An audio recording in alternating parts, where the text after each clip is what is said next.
bir çar sar o da başa kar ker vakti sıra verin yani mesela mizaf zorluktu.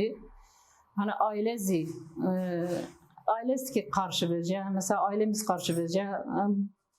yani bir nebin mesela mgoş hopaday mgoş hokar ker miçim hokor ker baba çimrani olsun goş miçini yaşnavane çünkü gerçekten yani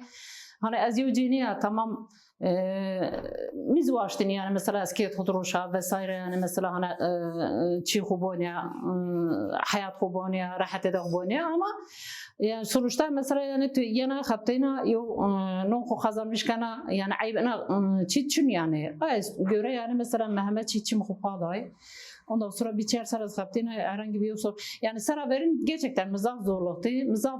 çi aşnaut yani mesela etrafı vesaire yani şey yani tiyogeniya çarşımın sene kaptayna vesaire yani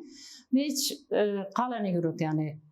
hani yutek mesela yani geçmişten mesela zav kabatkar zav cayana kabatkar yani bir tek o da mahsus niyo yani hayaz o tane kapta yani sen gidiş geliş geldin derbak da şinu men kapta yani o da bern verdi mesela yani gadam o tamata mirek mo tamata iş yeri mi yakını kim yakını bir daha rahat bir yani ondan sonra kararda o da kapta sıra benim zav zorluğun derape yavaş yavaş artık herkes bunlar bezin bunlar yani. Ne yapıyoruz ama fırına çıkmıyor. Fırın yanmadı ya.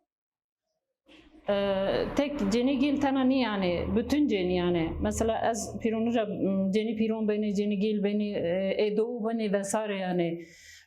kabat kötü uçini yani. Tişire kura bakatsa pere kura kazanmış kasa gerçekten yani mesela namusuyla şerefiyle kura bakatsa o rötur kar yani. Ceni gil ben ceni yani onbaz konveriyorsun yani vakti vaj yani mesela iradeyim bebse hatta skiyad roşana azona yani mesela hani merdek mi yo maaşı için yo çi için yani emre yani mesela yerenina iş için emre üstü kayın işine kabatnika yani